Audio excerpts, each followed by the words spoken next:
नमस्कार सभी को।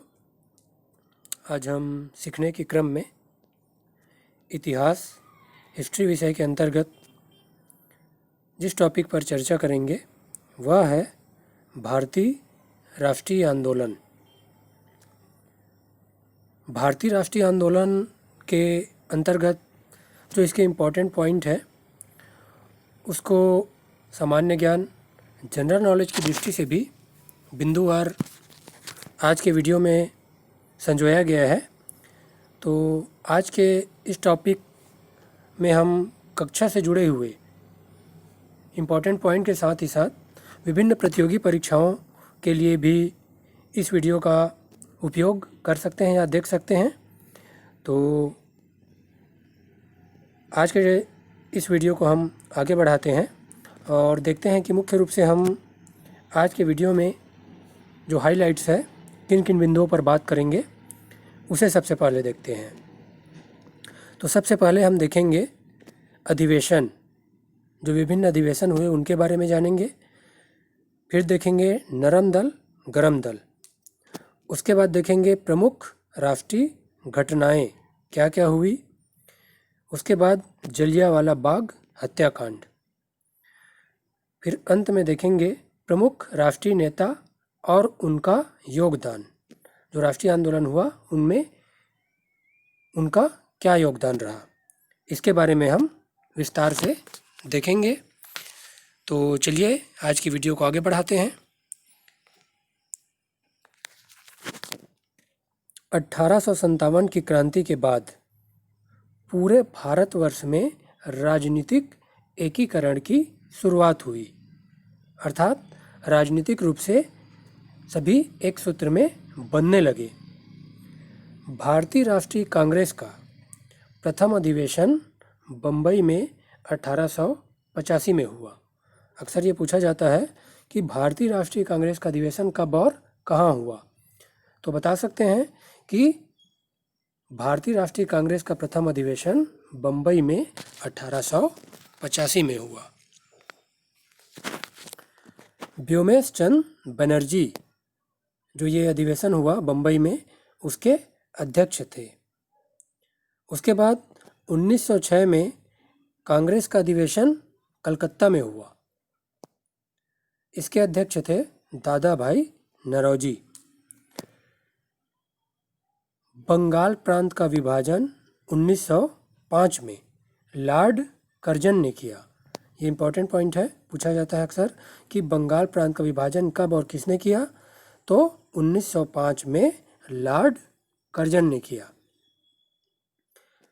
इस विभाजन का उद्देश्य क्या था कि हिंदू और मुसलमानों में फूट डालकर राष्ट्रीय आंदोलन को कमज़ोर करना था। बंगाल प्रांत का विभाजन का उद्देश्य, जिसे बाद में विरोध के चलते 1911 में रद्द करना पड़ा। अब आगे बढ़ते हैं, देखते हैं नरम दल। तो नरम दल क्या था? नरम दल के नेताओं को विश्वास था कि भारतीयों की मांग, जो सही मांग है, न्यायोचित मांग है, उन पर ब्रिटिश शासकों को अगर हम प्रार्थना करके बोले, अनुनय विनय करके मनाया जा सकता है, तो उस पर ब्रिटिश शासक विचार कर सकते हैं। ऐसा नरम दल के नेताओं का मानना था। तो नरम दल के प्रमुख नेता कौन कौन रहे? सुरेंद्र नाथ बनर्जी, गोपाल कृष्ण गोखले, फिरोज शाह मेहता। अब आगे चलते हैं, देखते हैं गरम दल। नाम से स्पष्ट है, गरम दल उग्र स्वभाव वाले नेताओं का एक दल था। तो गरम दल के नेताओं का मत था कि सरकार से केवल अनुनय विनय, प्रार्थना करके भारतीय अपने अधिकार को प्राप्त नहीं कर सकते हैं। उसके लिए हमें कुर्बानी देने के लिए भी तैयार होना होगा। यह विचारधारा थी गरम दल के नेताओं की। तो गरम दल के प्रमुख नेता कौन कौन रहे? प्रमुख नेता रहे लाल बाल पाल, अर्थात लाल से लाला लाजपत राय, बाल अर्थात बाल गंगाधर तिलक और पाल अर्थात विपिन चंद्र पाल। ये लाला लाजपत राय, बाल गंगाधर तिलक और विपिन चंद्र पाल के चित्र। इन्हीं में से स्वराज मेरा जन्मसिद्ध अधिकार है और मैं इसे लेकर रहूँगा का प्रसिद्ध नारा बाल गंगाधर तिलक ने दिया। ये भी पूछा जाता है अक्सर। बंकिम चंद्र चट्टोपाध्याय द्वारा रचित गीत वंदे मातरम ने उस समय भारतीयों में देश प्रेम की भावना को जगाया या भरा। जो हमारा राष्ट्रीय गीत है वंदे मातरम। यूरोप में भारतीय युवा छात्रों ने 1913 में गदर दल का गठन किया, जिसके नेता थे लाला हरदयाल। ये पूछा जाता है अक्सर, गदर दल का गठन कब और कहाँ हुआ, किसके द्वारा किया गया? तो गदर दल का गठन यूरोप में 1913 में लाला हरदयाल द्वारा किया गया। अंग्रेजों के फूट डालो नीति के कारण ढाका के नवाब सलीमुल्लाह खान की अध्यक्षता में 1906 में मुस्लिम लीग की स्थापना हुई। आयरलैंड से भारत आई महिला डॉक्टर एनी बेसेंट ने होम रूल आंदोलन चलाया। ये पूछा जाता है होम रूल आंदोलन किसके द्वारा चलाया गया? तो डॉक्टर एनी बेसेंट। 1920 में राष्ट्रीय आंदोलन का नेतृत्व महात्मा गांधी ने किया। खेड़ा सत्याग्रह 1918 गुजरात में किसानों के समर्थन में किया और 1 अगस्त 1920 को असहयोग आंदोलन की शुरुआत हुई। महात्मा गांधी जी ने 1 अगस्त 1920 को असहयोग आंदोलन की शुरुआत की। गांधी जी का 20 दिसंबर 1920 में छत्तीसगढ़ में धमतरी के प्रसिद्ध माकी चौक में सभा के लिए आगमन हुआ। ये पूछा जाता है छत्तीसगढ़ में गांधी जी कब आए और कहाँ आए? तो 20 दिसंबर 1920 में धमतरी में आए। दांडी यात्रा 12 मार्च 1930 से 6 अप्रैल 1930 में गुजरात अहमदाबाद के साबरमती आश्रम से 78 अनुयायियों के साथ शुरू करके इस दौरान 24 दिनों तक जो दांडी यात्रा था वह चला और इस दांडी यात्रा के द्वारा नमक कानून तोड़ा गया। चंपारण सत्याग्रह बिहार के चंपारण में 1917 में किसानों के समर्थन में चलाया गया। अब आगे बढ़ते हैं अगले पॉइंट पे, वह है जलियांवाला बाग हत्याकांड। जलियांवाला बाग हत्याकांड अंग्रेज़ों द्वारा एक एक्ट लाया गया था, रोलेट एक्ट, उसके विरोध में हुआ और प्रमुख राष्ट्रवादी नेता सत्यपाल डॉक्टर सैफुद्दीन किचलू के गिरफ्तारी के विरोध में हुआ। अमृतसर के जलियांवाला बाग में विशाल सभा का आयोजन हुआ था। तो उस सभा में 13 अप्रैल 1919 को उस सभा में अचानक ब्रिटिश जनरल डायर ने गोली चला दी। तो इसमें क्या हुआ, कई सौ निर्दोष लोगों की मृत्यु हो गई और यह बैसाखी त्यौहार का दिन था। जलियांवाला बाग के दीवारों पर गोलियों के निशान आज भी देखे जा सकते हैं।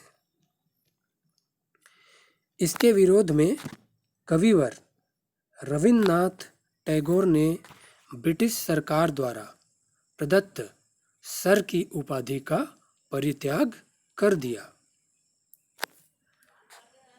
5 फरवरी 1922 को उत्तर प्रदेश के चौरी चौरा की घटना हुई।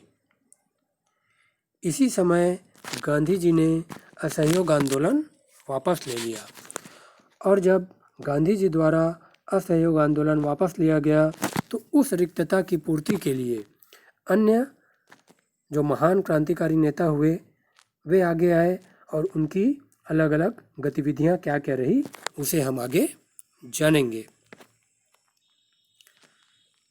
तो क्रांतिकारी जो नेता रहे और उनकी गतिविधियां में मुख्य रूप से रहे, लखनऊ के निकट काकोरी में एक रेलगाड़ी को 9 अगस्त 1925 को रोककर राम प्रसाद बिस्मिल, राजेंद्र लाहिड़ी, अशफाक उल्ला खां, चंद्रशेखर आज़ाद, रोशन सिंह, सचिंद्र सान्याल, मम्मथनाथ गुप्त, इन सभी ने मिलकर सरकारी खजाना को लूटा। सरदार भगत सिंह एवं बटुकेश्वर दत्त ने लाहौर में पुलिस सार्जेंट सैंडर्स की गोली मारकर हत्या कर दी।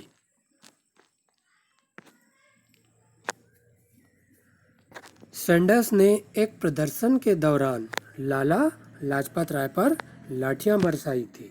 इसी का बदला लेने के लिए भगत सिंह ने गोली चलाई थी उनकी सैंडर्स के ऊपर। भगत सिंह और सुखदेव ने दिल्ली की केंद्रीय विधानसभा में 8 अप्रैल 1929 को बम फेंका। इसका उद्देश्य क्या था? किसी को मारना नहीं था, बल्कि आम जनता तक अपनी बात पहुंचाना था। इसीलिए वे बम फेंकने के बाद भागे नहीं, बल्कि वहां इंकलाब जिंदाबाद के नारे लगाते हुए वहां खड़े रहे। 23 मार्च 1931 को भगत सिंह, राजगुरु और सुखदेव फांसी पर झूल गए। इस दिन को शहीद दिवस के रूप में मनाया जाता है। महान क्रांतिकारी भगत सिंह, राजगुरु, सुखदेव 23 मार्च 1931 को फांसी पर झूल गए। शहीद दिवस के रूप में इसे मनाया जाता है।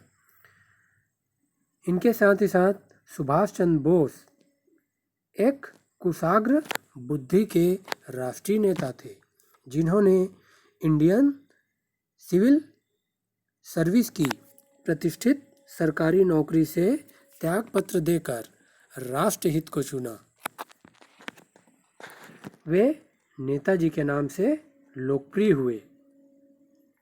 सुभाष चंद्र बोस ने प्रसिद्ध नारा दिया जो था, तुम मुझे खून दो, मैं तुम्हें आज़ादी दूंगा। इलाहाबाद के अल्फ्रेड पार्क में चंद्रशेखर आज़ाद, ये भी क्रांतिकारी नेता रहे, चंद्रशेखर आज़ाद एक मुठभेड़ के दौरान शहीद हो गए। 8 अगस्त 1942 को अंग्रेजों भारत छोड़ो का प्रस्ताव पेश हुआ। करो या मरो का नारा महात्मा गांधी द्वारा दिया गया। 1946 में अंग्रेजों ने स्वतंत्रता की मांग स्वीकार कर ली। इसी समय मुस्लिम लीग के नेता मोहम्मद अली जिन्ना ने अलग मुस्लिम राष्ट्र की मांग रखी। लॉर्ड माउंटबेटन वायसराय बनकर भारत आए। इंग्लैंड की संसद में एक कानून पारित हुआ, जिसे 1947 का भारतीय स्वाधीनता अधिनियम कहते हैं।